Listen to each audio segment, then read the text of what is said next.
Well, Governor, well, it seems like you have the nomination wrapped up. I want to share a few things with you, things that you're going to need to know, because I'll be honest with you, many of us so-called backwoods conservatives are fed up with limp-wristed, linguini-spined Republicans who don't stand up for conservative principles. Um, you're going to have to do some things you may not want to do. You're going to have to stand up for some principles, or you can't count on our votes. You're going to have to be a tiger. You can't be Cringer, the fraidy cat. So here we go. Abortion. Over 1.5 million unborn children put to death in the abortion mills in this country every year. Burned with saline, cut apart, sucked out with vacuum cleaners, and some are even left on tables to die. This is disgusting. Many of us feel that way, and this is one of our core issues. You need to take a stand on it, a stand against it. I'm not going to do much of an abortion issue other than mention that one of their primary advocates for abortion, which is Planned Parenthood, was originally established to reduce the black population through the genocide of abortion, and that's a fact. Look up Margaret Sanger and Nazis. That's all you gotta do. Okay. TSA has got to go. TSA has perverts all across the country reaching in people's pants, sexually molesting them, and for what? There's no major threats going on. If it wasn't for the Iran situation and North Korea, I think this world would be in much better shape to just declare peace all over the planet. Unfortunately, we do have those problems, but the TSA is not protecting us. They're molesting little old ladies and children in the airports, and that has got to stop. TSA has got to go, Governor. You need to take a stand against them. You'll win points with the voters if you do. You're going to have to grow a spine, Governor. DHS, very bad organization. We don't need them. They're dead weight. They put out videos which are bigoted against Christians and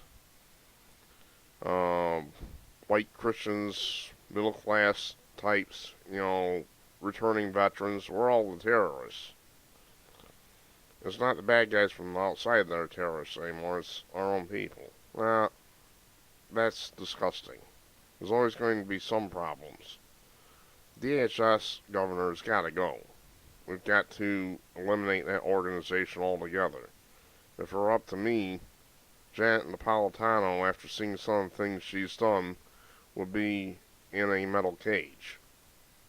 But it's not up to me. Okay. Obama and his advisors, well, we got a major problem with those.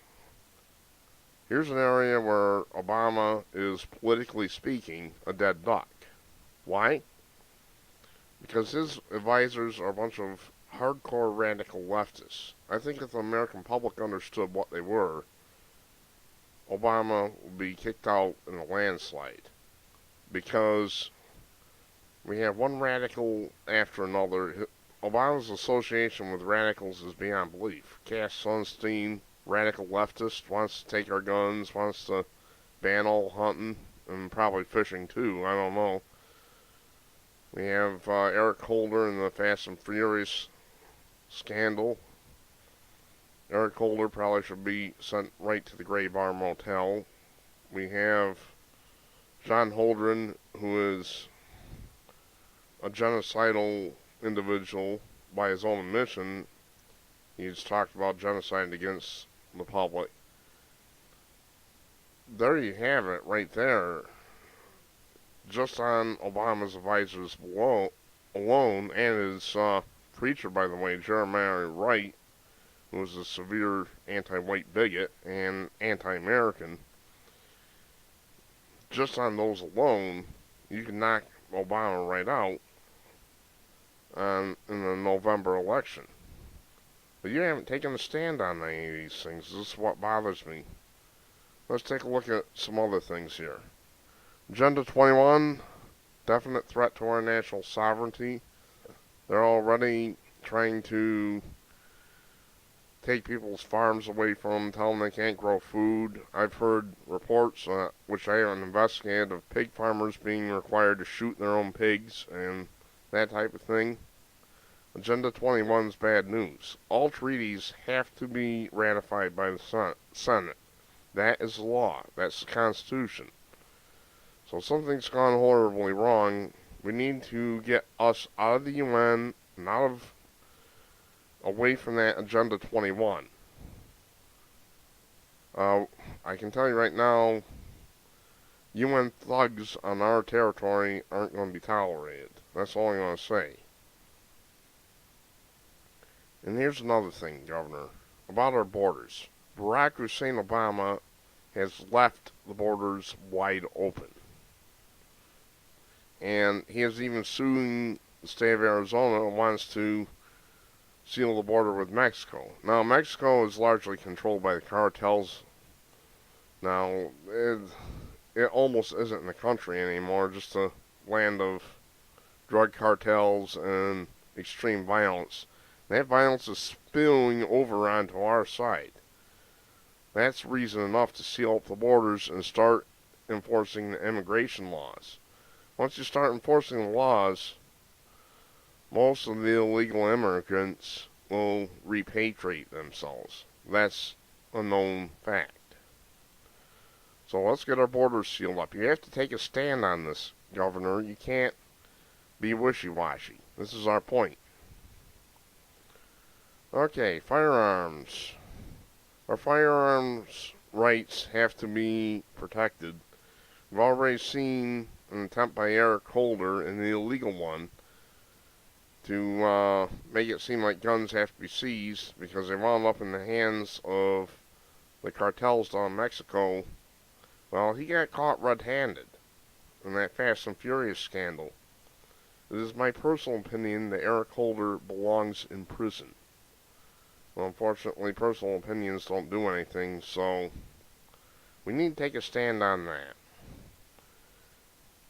Eric Holder will go out when and if you get elected, and not until. Okay, religious freedom, First Amendment. Here we have a major issue. Our religious freedoms are going down the tubes rapidly. We have organizations like the Freedom From Religion organization and the ACLU who are attacking our rights right and left, tearing down crosses off war memorials. This is not acceptable. You know, Governor, the First Amendment is there to protect both free speech, the right of people to say things, which has been under attack by Obama, and it's also there to protect our right to religion. The reason the founders put that one phrase in there about Congress not respecting religion or preventing the free exercise is they wanted to stop the Congress from regulating religion. That's fair, that's only right. But liberals and progressives have perverted it until ordinary citizens are having their religious rights taken away from them. Our schools are a horrible mess. Children are being told not to bring their Bibles to school and can't mention God and all this. That's not the intention of the Constitution. It's there to limit the authority of the Congress. This has to stop. If somebody doesn't take a stand against it, which you should, which you must, then what we're going to have in not more than a few years is these perverted progressives will undoubtedly make it so that Christians have to renounce their faith in order to get a job or buy a car or whatever. Nothing will please them more, and I'm sure they're already thinking about doing this, than to see Christians being forced to renounce their faith. in order to get a job, which most Christians will not do. They'll go underground or something. So Christianity might actually be driven underground if we don't stop this. And there's no reason for it. I don't care if some malcontents don't like hearing a prayer or seeing a cross. That's their problem. You have the right to be offended, but don't bother me with it. That's the way I look at it. Alright, that's enough of that. A couple more things. No more blah blah blah blah blah blah on national government forums. We need a national English only law. English only on telephone, English only on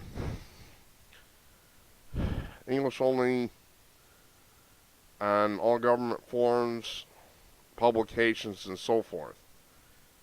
The liberals and progressives are trying to turn us into a big Tower of Babel, and that's not acceptable. Not all conservatives would agree with me, but I think we need an English-only law, national English-only law, to protect our language and protect our culture and so forth. Finally, Governor, Defense of Marriage Act. You know, Governor, for many, many centuries, thousands of years, most societies have frowned upon homosexuality. Some have even outlawed it. We don't want to outlaw it. But marriage is a sanctified union between a man and a woman for the purpose of raising a family. And it is perverted to change that so it includes homosexuals and eventually even humans and animals. No. It's between a man and a woman. And so we need the Defense of Marriage Act, DOMA, to help preserve that union. All it does is it defines what marriage is, a union between a man and a woman. And in that regard, we do have a problem with a huge divorce rate. Perhaps some government policies and getting people a little bit closer to God would help fix that problem. To summarize, Governor, you can't come on like a limp-wristed, linguini-spined Republican. I still remember how the perverted Republican Party of New York, many years ago, intentionally kept Patrick Buchanan off the ballot. And that's because there's very little difference between New York Republicans and New York Democrats, and for that matter, old Soviet Union Politburo members. Very little political difference between any of them. It's sad, but it's true. And if you look at California, it's even worse. The homosexual agenda, for instance, is being actively promoted in California. Their leaders there are pretty much all communists, probably 99% of them. So I would say we have major problems. I'm just going to recap, Governor. You cannot sit on the fence. You cannot take both sides of the issue if you want the vote of many of us conservatives. Because we're not going to vote for you. I'll trash off a vote, Governor, unless I hear something positive out of you. I know many others will too. And Obama's probably going to take New York State anyway, so I don't know what the difference is. But the point is, we're fed up with limp-wristed, linguini-spined Republicans who won't stand up to the liberals and progressives and New World Order globalists. No, you have to be an advocate for traditional American values. And you can't be Cringer the cat. You have to be a saber-toothed tiger. You have to come out snarling and attack Obama. I've shown you where one of his biggest weaknesses is in his radical advisors. Go for it. You can defeat him easily, Governor. Just tell the American public the truth about them. That's all you have to do. The American public will do the rest, assuming our votes are counted fairly, because they're going to be counted in Spain. And I'm not happy with that. But we can't do anything about that right now. So, recap, Governor. You need to take the lead. You need to be a saber-toothed tiger for us conservatives, and you'll get our vote. If you can't be a conservative leader, then drop out of the race. Turn it over to somebody like Ron Paul, who will stand up for traditional American values and freedom. If you can't do it, if you won't be that conservative leader that we're aching for, then drop out. Step aside.